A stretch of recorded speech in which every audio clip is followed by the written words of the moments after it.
उनके विचारों को सुने, उनको अपने जिंदगी में आत्मसात करें।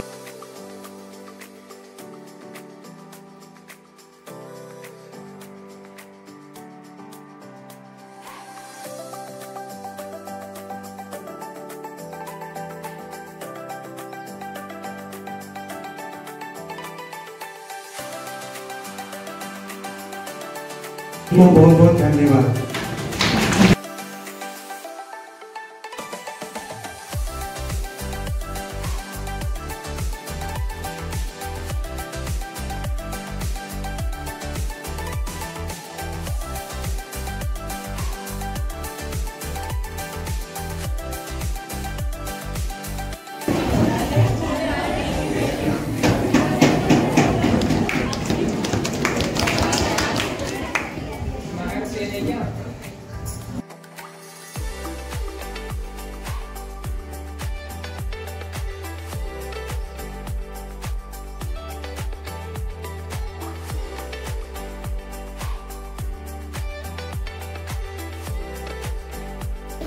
अभिनंदन करती हूँ और मैं आशा करती हूँ कि आज राष्ट्र से जुड़ी देश विदेशी गतिविधियों पर कार्य करेंगे।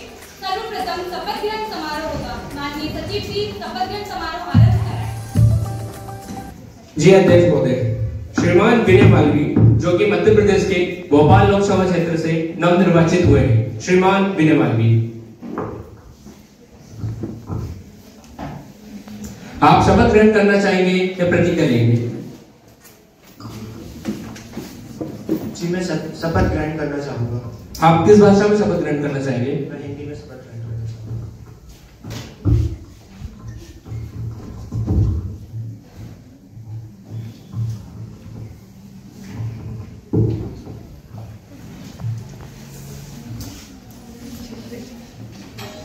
मैं विनय मालविया लोकसभा सदस्य निर्वाचित हुआ हूँ।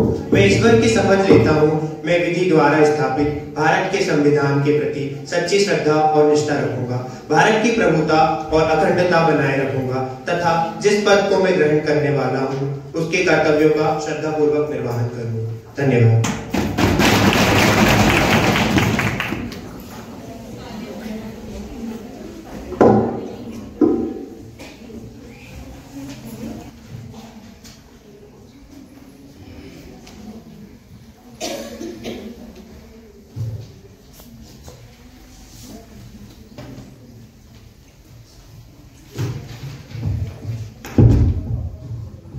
सुश्री अफरोज खान जो कि महाराष्ट्र के नागपुर क्षेत्र से नवनिर्वाचित हुई है। सुश्री अफरोज खान,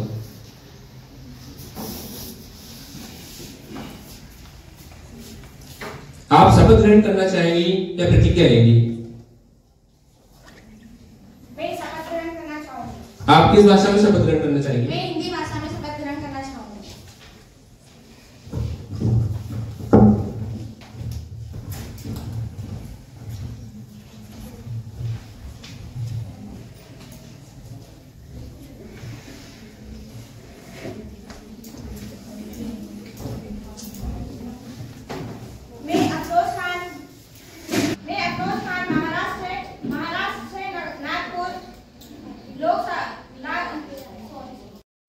शिक्षा मंत्री लोकसभा सदस्य निर्वाचित हुई हूँ। मैं ईश्वर की शपथ लेती हूँ, मैं विधि द्वारा स्थापित भारत के संविधान के प्रति सच्ची श्रद्धा और निष्ठा रखूंगी, भारत की प्रभुत्वता और अखंडता बनाए रखूंगी तथा जिस पद को मैं ग्रहण करने वाली हूँ उसके कर्तव्य का श्रद्धा पूर्वक निर्वहन करूंगी।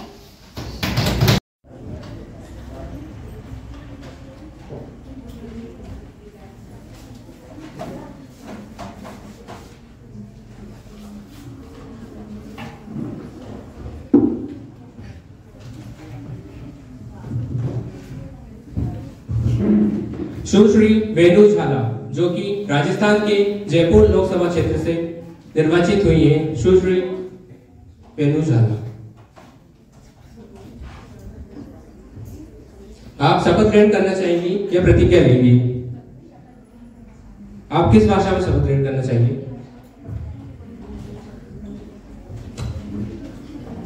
मैं जयपुर लोकसभा क्षेत्र से वित्त मंत्री निर्वाचित हुई हूँ। मैं ईश्वर की शपथ लेती हूँ कि मैं विधि द्वारा द्वारा स्थापित भारतीय संविधान के प्रति सच्ची श्रद्धा और निष्ठा रखूंगी तथा मैं जिस पद को ग्रहण करने वाली हूँ उसके कर्तव्यों को श्रद्धापूर्वक निर्वहन करूंगी।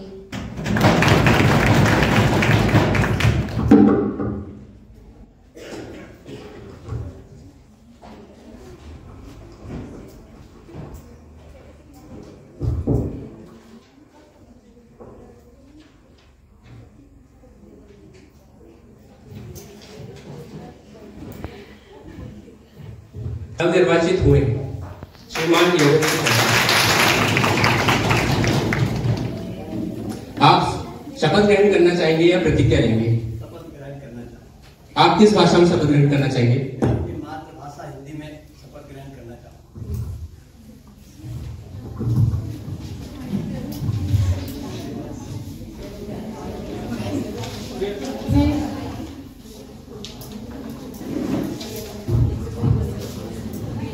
मैं योगेंद्र सिंह भाटी विदिशा संसदीय क्षेत्र से सांसद के रूप में एवं भारत सरकार के कृषि मंत्री के रूप में ईश्वर की शपथ लेता हूं।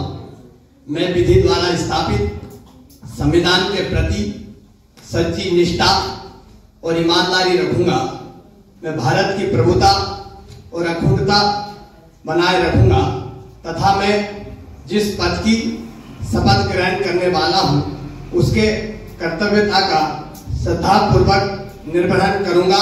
भारत माता की जय।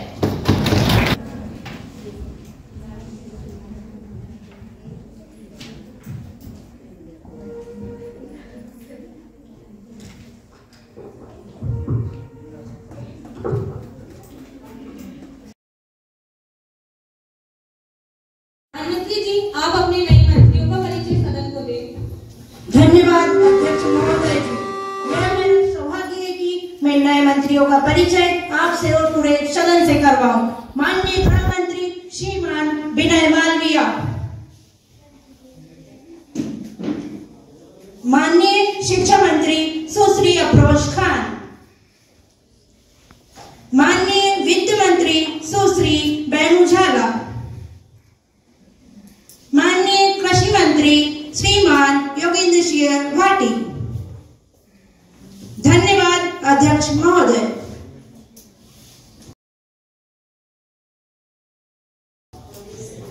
माननीय सदस्यों, यह हमारे सदन के लिए एक विशेष अवसर है कि हमारे बीच माननीय प्रधानमंत्री जी उपस्थित है। उनका मार्गदर्शन और विचार हमारे देश के प्रगति और लोकतंत्र की मजबूती के लिए अत्यंत महत्वपूर्ण है।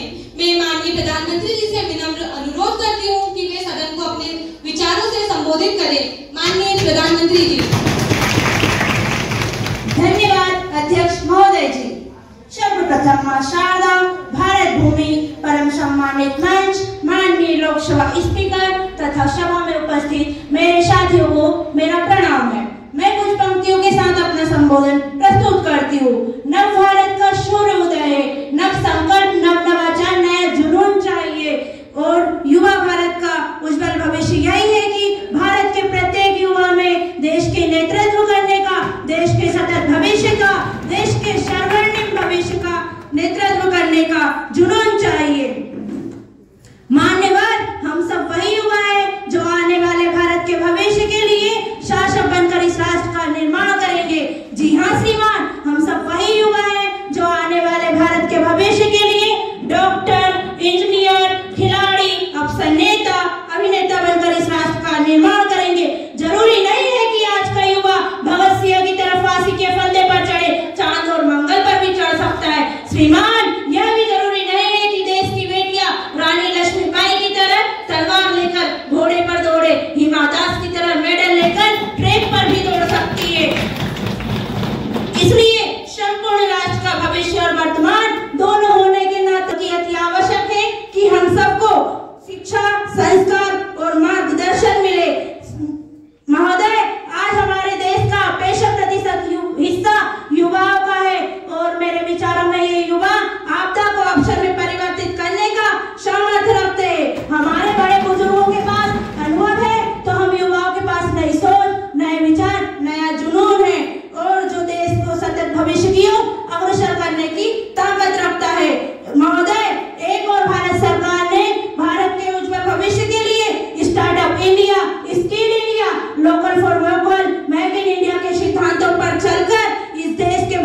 को उज्जवल और आत्मनिर्भर बनाया है। महोदय, इतना ही नहीं, अग्निवीर योजना के बाद तो हमारे देश में आर्मी से प्रशिक्षित युवाओं की फौज तैयार हो जाएगी। तब इस देश को जरूरत पड़ेगी, तब ये नौजवान अपना सर्वस्व बलिदान करने के लिए तत्पर रहेंगे। तब हम गर्व से कहेंगे, धड़क धड़क धड़केगा ये अग्नि का अंगार है, क्या सिंहों का देश कभी चूहों से हारा है। भारत एक अखंड राष्ट्र है, 65% युवाओं की ताकत है, कोई हम पर आंख उठाने किसकी भला हिमाकत है। महोदय, जिस दिन से इस देश का युवा दृढ़ संकल्पित होकर शिक्षा, चिकित्सा, ज्ञान, विज्ञान, तकनीकी ज्ञान और सभी क्षेत्रों के माध्यम से देश की उन्नति की योगदान देगा, जिस दिन से इस देश का युवा स्वामी विवेकानंद, डॉक्टर एपीजे अब्दुल कलाम के सिद्धांतों को अपना लेगा, जिस दिन से इस देश का युवा आपकी आपकी आपकी मेरी हम सब की आवाज को बात को विचार को योजना को धरातल पर सफलतापूर्वक क्रियान्वित करने का दृढ़ निश्चय कर लेगा, जिस दिन से इस देश का युवा ईमानदारी, कर्तव्य, निष्ठा का भाव को दिल की गहराइयों से अपना लेगा, उसी दिन से उभर रहा होगा हम सबके सामने अखंड, अद्भुत, अद्वितीय, श्रेष्ठ, संपन्न, सतत भविष्य वाला भारत। अंत में मैं बस इतना ही कहना चाहूंगी, जब तक सूरज चांद रहे तब तक हिंदुस्तान रहे। जय जवान, जय किसान, जय जय हिंदुस्तान।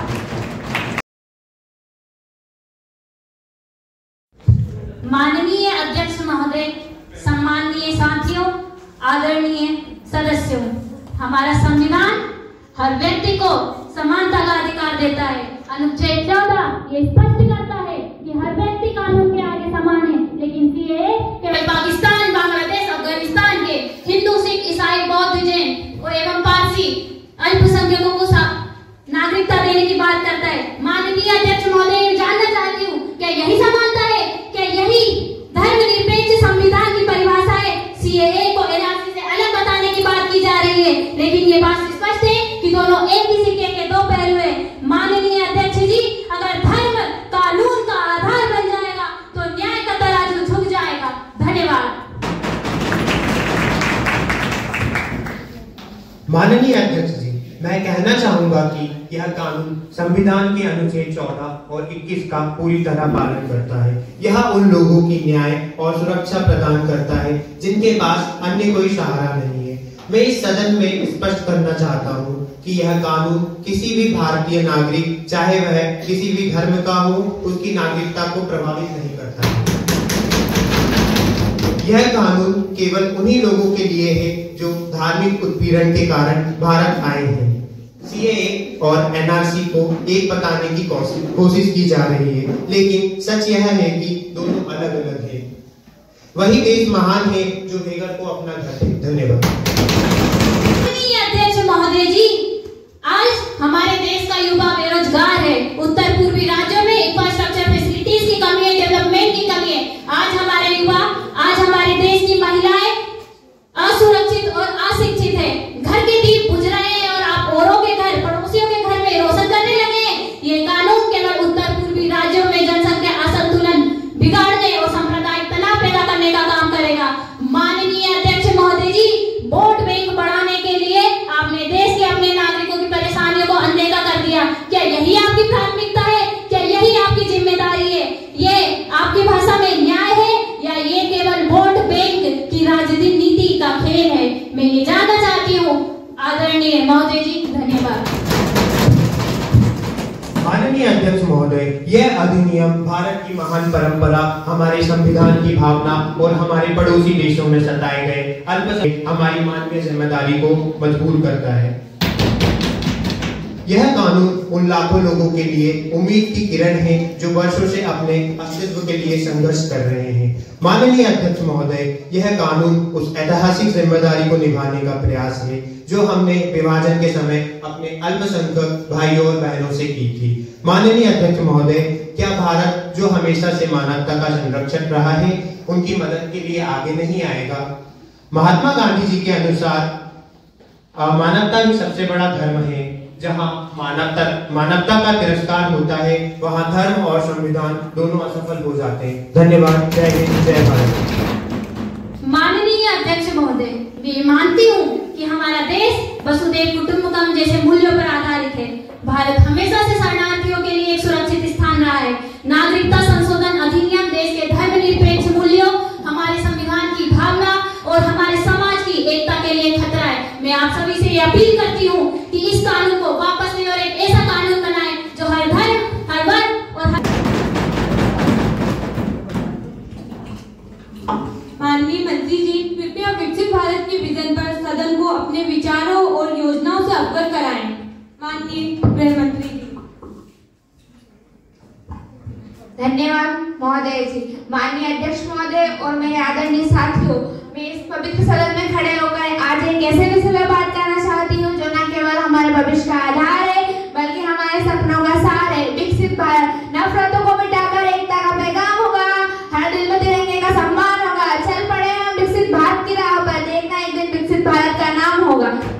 धन्यवाद महोदय जी। माननीय अध्यक्षों और मेरे सम्मानित साथियों, आज मैं तारानुम खान इस विकसित सदन में इस भारत की उस परिकल्पना पर अपने विचार रखने के लिए खड़ी हूँ जो सुनने में भले ही प्रेरणादायक लगे, लेकिन इसकी वास्तविकता और प्रक्रिया को लेकर कई गंभीर सवाल खड़े होते हैं।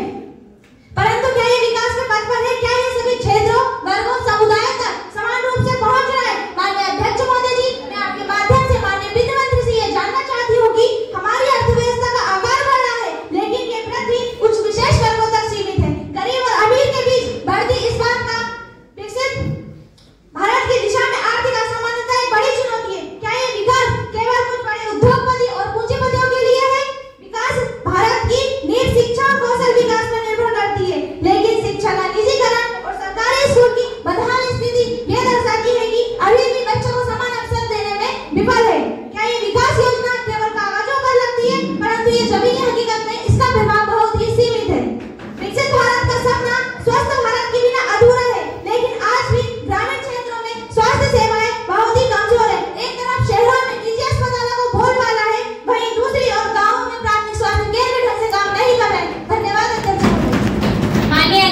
से बाहर।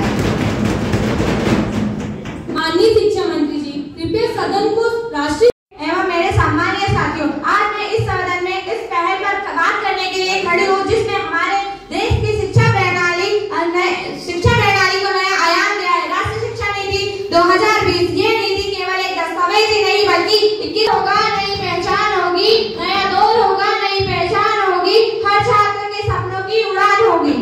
धन्यवाद। अध्यक्ष महोदय जी, आदरणीय सदस्यों और मेरे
Honorable members, today we are here to discuss an important topic, India's role in international relations and current policies. This is an issue that defines not just our foreign policy but also our global vision. Both sides will present their arguments followed by a question and answer session to make this discussion more engaging and insightful. Esteemed member, today India stands as a new age power playing a significant role on the global stage. Our foreign policy stands rooted in principles like one skill, non-alliance is emerging as a leader in international relations. Today's India does not bow, it leads held high. Hence, it is undeniable that India holds a prominent position in global affairs today. Honorable member, respected chairperson and esteemed member. While the proposition paints an idealistic picture, the reality is far from it. Respected chairperson, how can we call the neighborhood first policy a success when Nepal challenges our territorial maps and countries like China and Pakistan repeatedly violate our sovereignty? Honorable member, you argue that our foreign policy is weak, but isn't India's presidency of G20 and temporary membership evidence of diplomacy? Because it is the temporary achievement. The real question is, these achievements translated into tangible outcome? Have our border disputes been resolved? Honorable member, Both sides have presented their arguments. It is an event that India play a vital role in international relations, but there is room for improvement and reform. This debate underscores the need for balanced, effective and inclusive policies to ensure their rightful place in global affairs. माननीय कृषि मंत्री जी, कृपया आप अपना पक्ष सदन में रखें।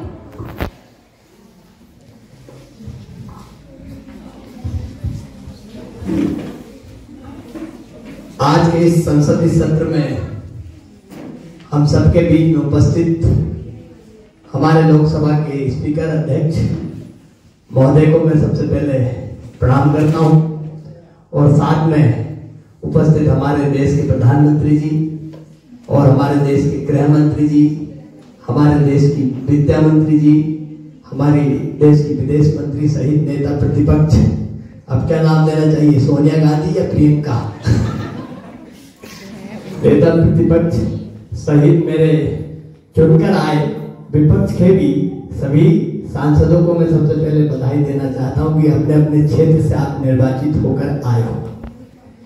और मेरा विषय कृषि मंत्री के रूप में कृषि के आया है, तो मैं अध्यक्ष महोदय कहना चाहता हूं मेरे नेता प्रतिपक्ष सहित उनके सभी विपक्ष के नेताओं से कि हमारे देश का बहुत कृषि के क्षेत्र में सबसे पिछड़ा हुआ देश था। कभी कभी ऐसी समस्याएं आ जाती थी कि देशवासियों को खाने को दाने नहीं मिलते, पर जब से हमारी सरकार आई और हमारे देश के प्रधानमंत्री जी प्रधानमंत्री बने, तब से हमारा देश कृषि प्रधान देश कहलाता है।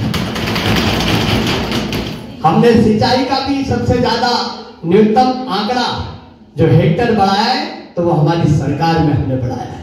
और जिसके बाद में हमारी सरकार ने गरीबों को 1 रुपया किलो गेहूं देने का काम किया, 1 रुपया किलो चावल देने का काम किया।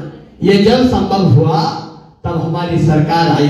अब नेता प्रतिपक्षों की भी मैं बात सुन रहा था, कोई कुछ कह रहा था, कोई कुछ कह रहा था। अरे तुम्हारी 70 साल सरकार रही, अगर आप चाहते तो आप भी कुछ बना देते और आप भी कुछ कर देते।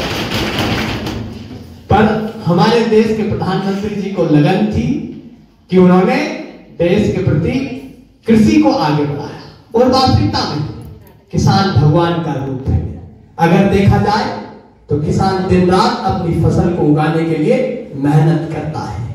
ना ही वो सर्दी देखता है, ना ही वो गर्मी देखता है, ना ही वो बरसात देखता है। बरसात का मौसम आ जाए, बिजली कड़क रही हो, भयंकर बारिश हो रही है, पर उसकी ड्यूटी खेत में जाने की रहती है, अपने फसल को देखने की रहती है। चाहे वो सर्दी का मौसम आ जाए, चाहे वो कड़कती भयंकर कोहरा पड़े, उसके बाद भी वो अपनी खेत में लहलाती हुई फसलों को भरी ठंड में भी, भरी ठंड में भी अपना मोटर में से, पाइप में से पानी निकालकर अपनी फसलों को सिंचित करता है। चाहे वो गर्मी कितनी भयंकर आ जाए, तापमान 0 डिग्री पे चले जाए, तो भी वो अपनी फसल के लिए पानी भर गर्मी में भी लगाता है। किसान तो भगवान बलराम का रूप है। किसान की मैं बात करूं तो अन्नदाता है। अगर किसान सोच ले कि मैं अनाज नहीं उगाऊं तो मैं कह रहा हूं देश नहीं पूरा विश्व बंद हो जाए, पूरा विश्व बंद हो जाए। ये किसान है। इसलिए मैं आप सभी मैं फिर क्या है कि ज्यादा भाषण देने लग जाता हूँ, इसलिए अभी मैं अभी ये कार्यक्रम में चल रहा हूँ तो मैं सिर्फ किसान के बारे में मुझे बोलना था। अध्यक्ष महोदय, किसान के बारे में मैं बहुत कुछ बोल सकता हूँ। किसानों के लिए हमारे प्रधानमंत्री जी ने 0% ब्याज कर दिया। कभी किसानों ने नहीं सोचा कि कांग्रेस के जमाने में हमारे विपक्ष नेता प्रतिपक्ष की सरकार में 16% किसानों का ब्याज होता था, पर हमारी सरकार ने 0% ब्याज कर दिया। 1 पाई से ले जाओ और 1 पाई भी मत दे के जाओ, ये हमारी सरकार है। धन्यवाद। मंत्री जी किसानों पर बहुत कुछ बोल सकते हैं, मुझे पता है, तो आप अभी जो करंट में मुद्दे चल रहे हैं एमएसपी पर और किसानों की आत्महत्या पर, उन पर भी कुछ बोलिएगा। आपने एमएसपी की बात नेता प्रतिपक्ष करी। हमारी सरकार गेहूं भी एमएसपी के भाव में खरीद रही है और अभी हमने 4800 रुपए कुंटल सोयाबीन भी खरीदा और हम आगे चना भी खरीदेंगे। और हमने तो 3 फसलें, एक भी फसलें नहीं खरीदी है। हमने सोयाबीन की फसल के साथ में गेहूं भी खरीदा और गेहूं के साथ में हमने चना भी खरीदा और परमेश्वरी मूंग को भी हमने छोड़ेंगे, मूंग के भी खरीद करेंगे।